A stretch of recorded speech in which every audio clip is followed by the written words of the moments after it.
If you're an entrepreneur and your business is not yet registered, if you're looking to grow your registered business, or you're an accomplished professional. Our Elevate program supports you with access to finance, access to markets, access to capacity building. Sign up now or refer a friend at ecobank.com/elevate. Elevate by EcoBank. A better way, a better Africa.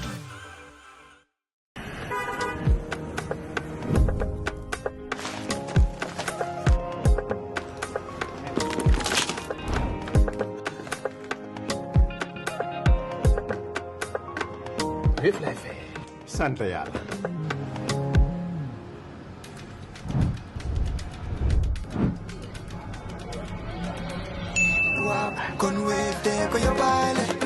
looy xaar utal Wave nga scan nga fay nag doo ci yokku dara.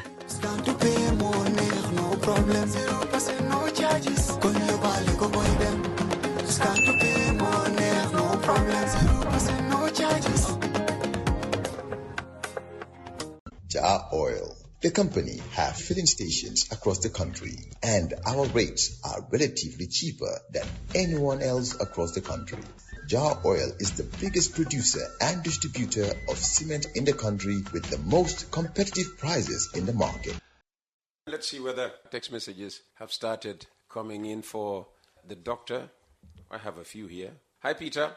Mr. Ceesay will never accept reality even when things happen in front of us. The Bojang siblings were rearrested and sent back to Mile 2, and we all saw that, and now he's saying the current regime did not send anyone to Mile 2. Never. We never sent anyone to Mile 2, and they never spent the night in Mile 2. The moment they were rearrested, they were released again, when we realized that that should not have been the case. So this government can pride itself, and that is a fact, and anybody can attest to that. We've not sent anybody to Mile 2 without following due process. Minister Ceesay, Gambians are struggling with rising prices of basic commodities, example, rice, oil, and transport. What is government's immediate plan to bring relief to ordinary citizens? There are reports of increased criminal activity, smuggling, and insecurity along the Gambian border, especially in the Upper River region and Fonyi. How concerned is the government? This is from Mohammed Ba. Now, there are two things here. The one is the cost of living. Now, look, let's be honest with ourselves, Peter. What does honesty with ourselves mean? Honesty is to say that currently, as we speak, there is no skyrocketing of prices in this country. Prices have been stabilized. A couple of months ago, so they've stabilized a price at of rice at a very high price. No, I'm coming. That's relative. About a year ago, a bag of rice was hovering over $2,200 to $2,200. Today, it has come down to $1,600, $1,700. That's a decrease of price. How much is a bag of onions today? How much is a bag of potatoes today? How much is a bag of onions? I think the last time I checked was less than $600-700. Okay. So how much is a bag of potatoes? That I can't remember. Okay. But what I'm saying is that we've not seen a massive increment of prices in this country in the past couple of months. That is not happening in this country. Yes, you see, look, the cost of living challenge is a global phenomenon. True. The reason why we've changed prime minister in the UK almost 7 times in 10 years is because of the cost of living. It's a global phenomenon. Look, we are from a very difficult period.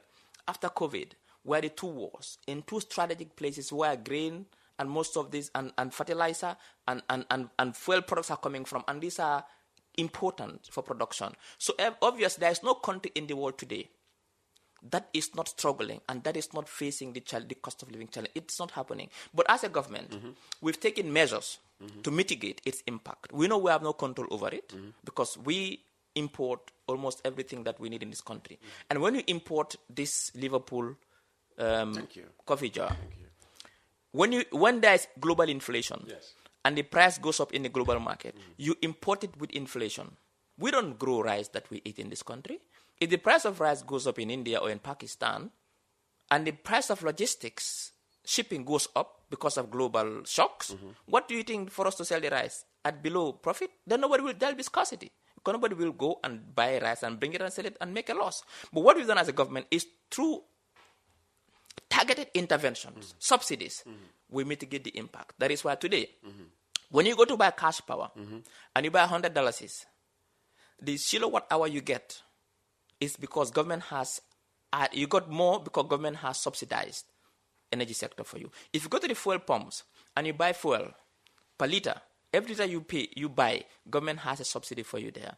Agriculture, farmers have been because we realize 75% of Gambians are into subsistence farming. Therefore, that is why we invest and subsidize farming implements like seeds for free and fertilizer.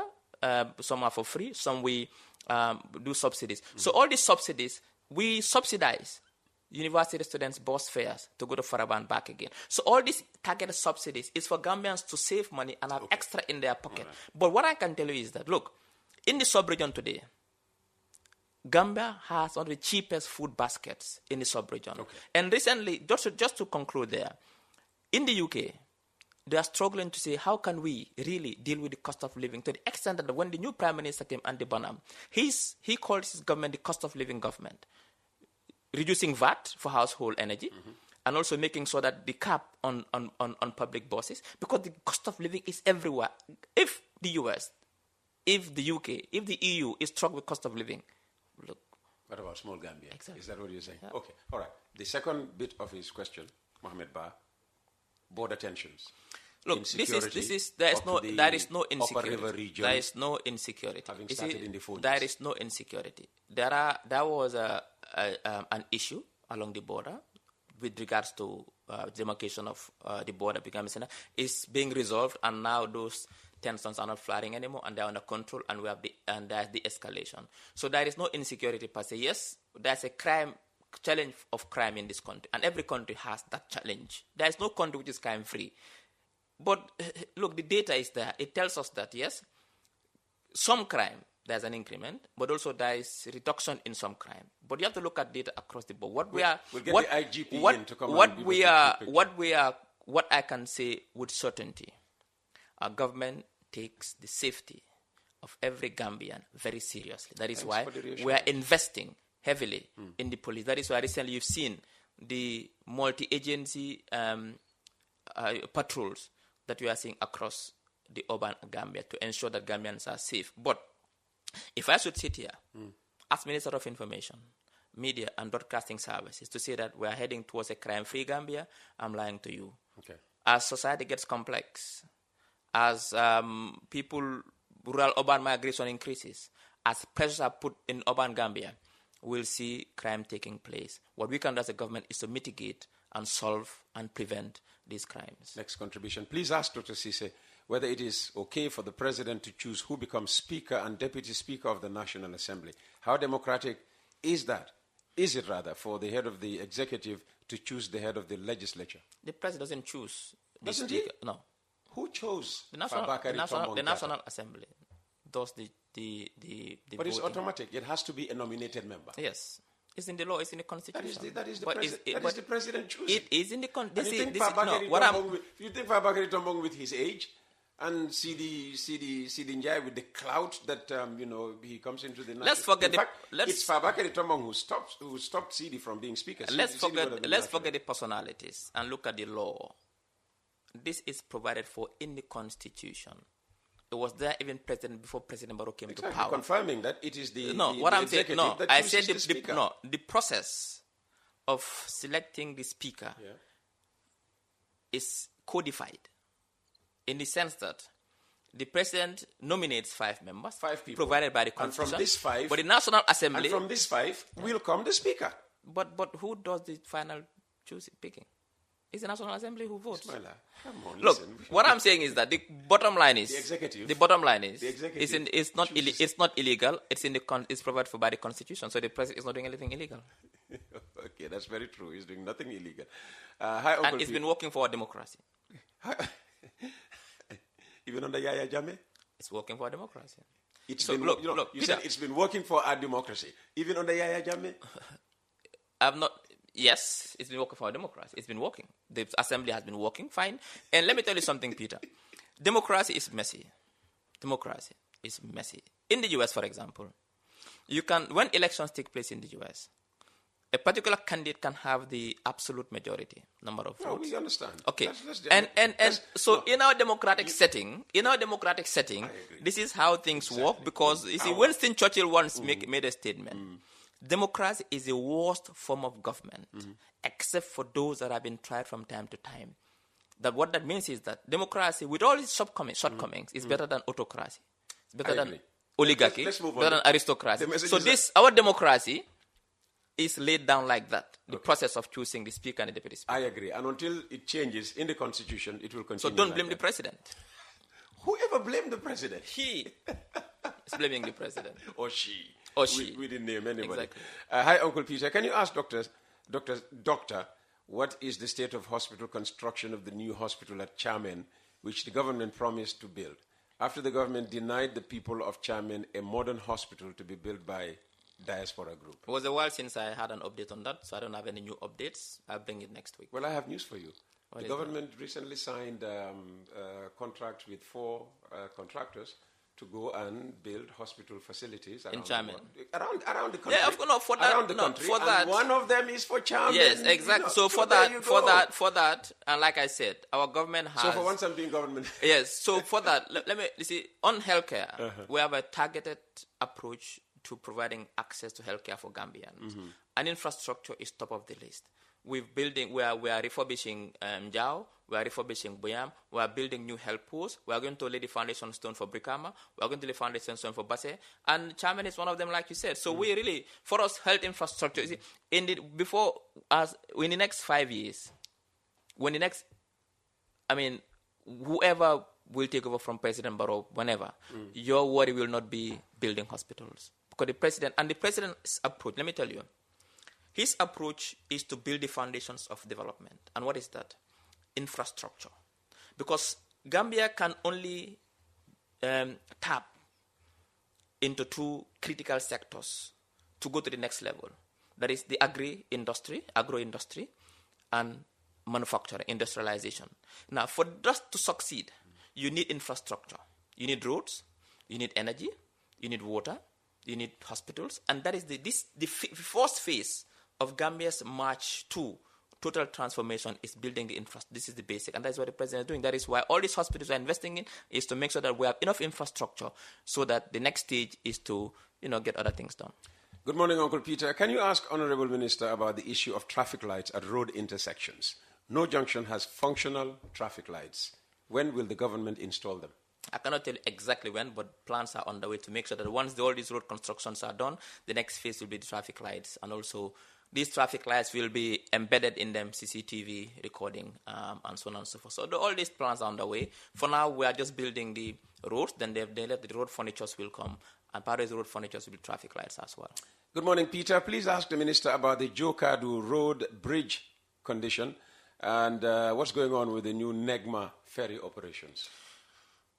NEGMA Which one do you want to start with? NEGMA? I mean, NEGMA is a private sector. It's a private company. It's not a government. It's not a government project. So therefore, I think it's for NEGMA to really come out and inform Gambians of where they are. Okay. Jokadu. When it comes to it, I never even heard about that issue. So I don't know what it is about. Which one? The Jokadu Road thing. Road bridge project, the condition, he says. So I'm not sure what it's about. Ramasila is usually, a very good listener. So check your phone. Let me monitor my phone. Yeah, he might send you something in the next minutes. In the meantime, let's go on with this. Minister, yesterday the Gambia Democratic Congress announced it is joining the National People's Party. How does the government view this development? But look, the government, they are not joining the government. They are joining the National People's Party. Yeah. So these are 2 different things. So this is a pact between NPP and GDC. Therefore, this has nothing to do with government. Okay. So how does the government interpret the withdrawal of the UDP from the coalition talks? Again, it's like wishful thinking. You sat here, President Barrow always expressed, a wish as if he was confident that it was going to happen. That the coalition, that the opposition will never come together because they don't see eye to eye.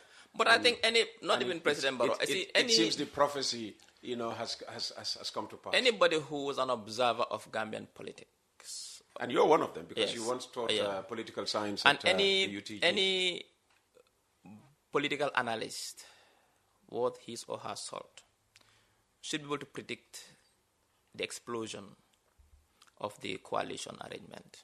Oh. That is it. It's exploded. Of course, it exploded. And look, His Excellency the President favors alignment than alienation. And if you look at the way things are happening, you would only understand the gravity or the political gravity of the past few days if you flip the coin and take the opposite scenario. Imagine, for the sake of imagination, that the coalition 2026 went ahead and was formed, and all the parties in this coalition came together and rallied behind a candidate.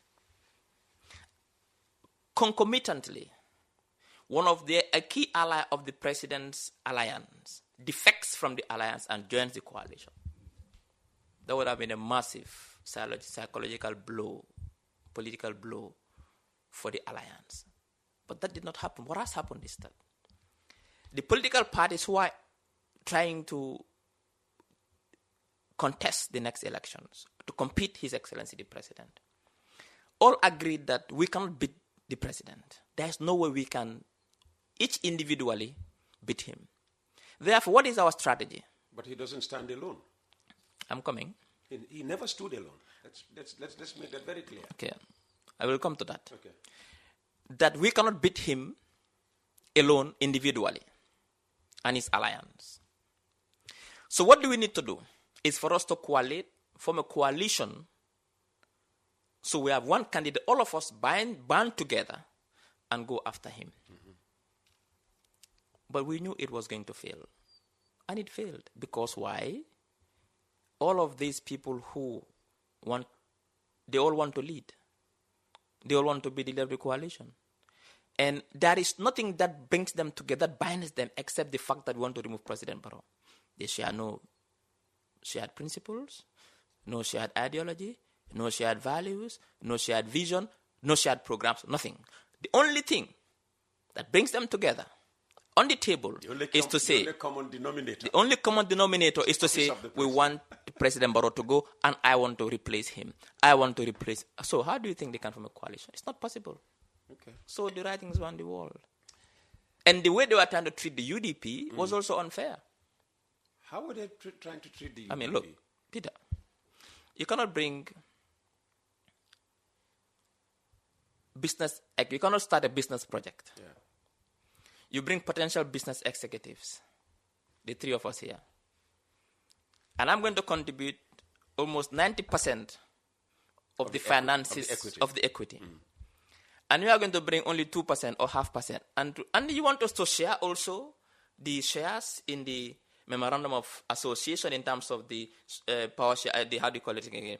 The share structure. It's not possible. It's not possible. So obviously, you don't expect the UDP to come to a table where there are parties there, they are not even registered. They can't even register their parties, and you want us to treat equally. No, it's not.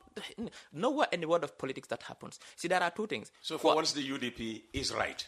Absolutely. He's a reasonable guy, you know. Sometimes when he sees the truth, accepts it. Let's talk about another, subject of considerable debate: the appointment of.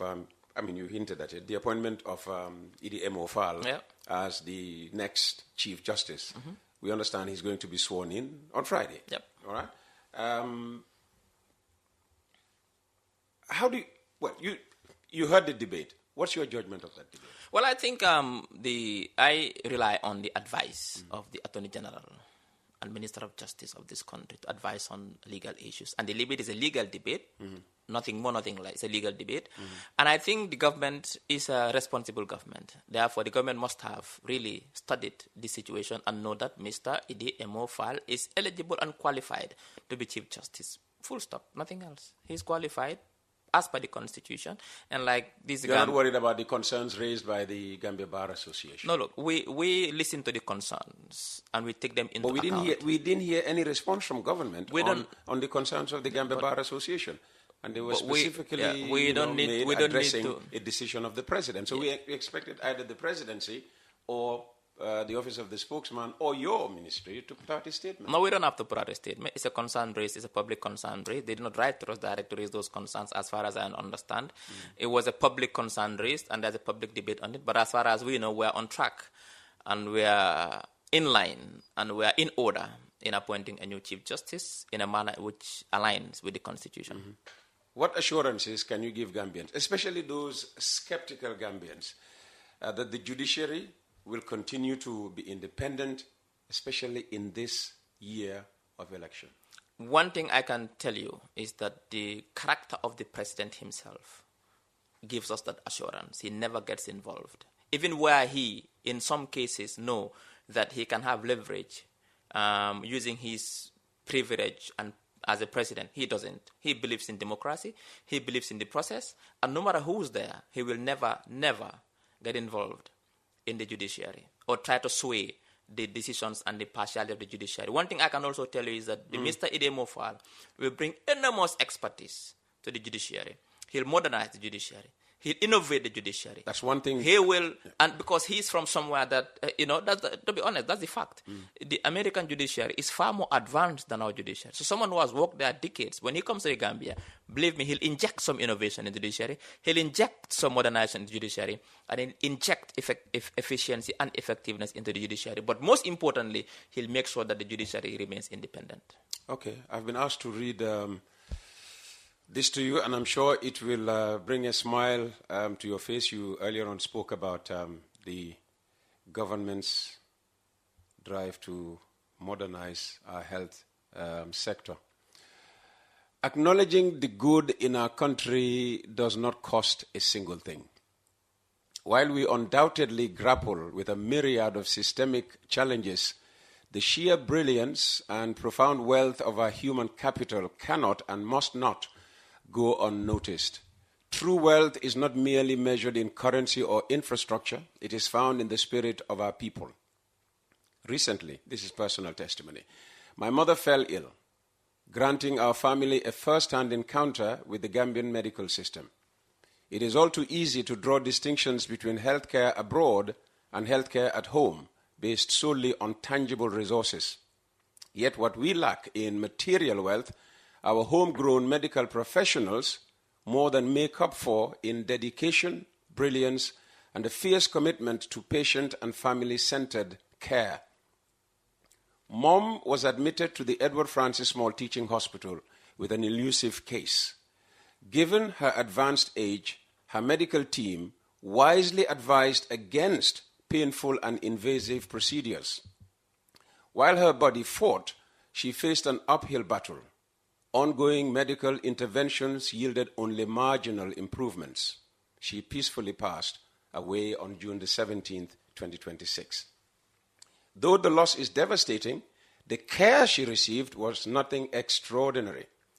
The brilliance, vigilance, and meticulous attention to clinical detail displayed by Dr. Baba Lee and Dr. Nene Balde rivaled that of any medical professional I have ever interacted with. Their deep knowledge of complex disease processes and clinical treatment options was profoundly grounded in rigorous science, beautifully balanced by a rare human compassion that is too often missing in modern medicine. They did not just treat a patient, or they did not just treat a condition, they cared for a human being. True wealth is not merely measured in currency or infrastructure, it is found in the spirit of our people. As a nation, we have many structural concerns left to conquer. However, pausing to acknowledge the brilliance and goodness within our own people is a vital act of patriotism. Thank you, Dr. Baba Lee and Dr. Nene Balde, for fiercely honoring your Hippocratic oath and for being the true wealth of the Gambia. This is a contribution by a guy called Peter Matthias Mendy. Thank you, Peter. And I'm not surprised. Not you, Peter. Peter Matthias Mendy. I'm not surprised. You know why, Peter? No. Because I am inside. I know the transformations that has been done in the healthcare sector under the leadership of Honorable Dr. Samate. Look, what the minister has done in the healthcare sector, I even normally tell my colleagues that I think this is the success story of the Adama Barrow story in the Gambia, the healthcare sector. Because he has 4 approaches. One is infrastructure, the buildings. Across the country, we are building hospitals like never before. Like, these are state-of-the-art hospital buildings. Farato is 1. The drug and food testing safety is 2. Njao, refurbishment, Buyam, all these, Ceesay Majao, Salikenye, Jali, Mankamang, Tumanna. All these places are building good hospitals. Not only that, we are also bringing equipment. We have state-of-the-art CT scans, state-of-the-art in Bansang and Banjul. We have state-of-the-art, X-ray machines, and so on dialysis today. The number of dialysis equipment we have is, you cannot name it. We've also modernized and transformed the gas system in that in the hospitals. Then the third approach is, like he said, and these are products of that, investing in a postgraduate system to create our own homegrown specialists and consultants, moving them across the country to serve Gambians. And the fifth one is access. When President Barrow came to power, there are only 60 ambulances in this country, and most were not even running. Now we are boasting of 180 ambulances. Not only having them, but placing them in strategic locations across the country, in villages and towns, so they ferry people to the hospital and they need them. Now, these interventions are all functioning and they are all working in tandem, transforming the healthcare sector in this country. Yeah. You know, really, for somebody like him, to slam the health system would have been easier than to praise the doctors. In fact, the Swedish lawmaker who sat here and slammed EFSTH, he regretted those words because when he was taken once he visited the place, he changed his mind. Of course, another honest person. Of course, because what he spoke about when he sat here, I pointed out that he was talking about a situation that was 3 years ago. Exactly. Had he visited the hospital? Yes. And he said no. And I said, well, pay it a visit. You might change your mind. I'm glad that he changed his mind. Yeah. The CMD, the chief medical doctor, was listening. Rushed over here to try to intercept him before he left, but he had gone before. And I gave him his number. He called him. He invited him to the hospital. After he went, he wrote me. I haven't read that yet, but you should read it. Remind me. I'll read you. I'll read you what he. Please, wrote the to Gambians me. would want to know what's happening at AFA. You see, and unfortunately, most people who comment on the state of the hospital has not visited hospital for the past 10 years because only those who are sick or have sick days go to the hospital. Yeah. Okay, doctor. Thank you so very much.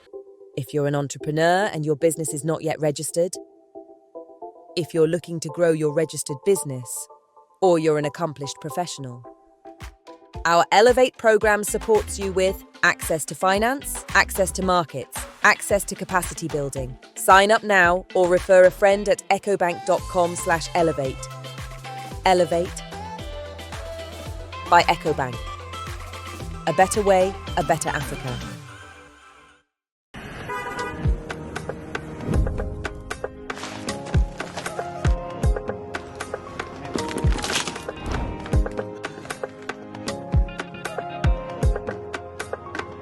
Vive la fe. Sant yàlla.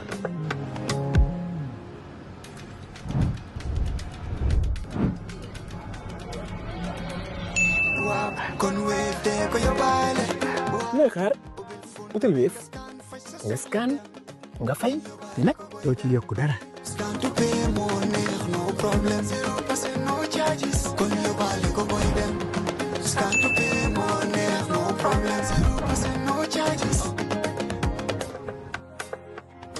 Jar Oil, the company, have filling stations across the country, and our rates are relatively cheaper than anyone else across the country. Jar Oil is the biggest producer and distributor of cement in the country with the most competitive prices in the market.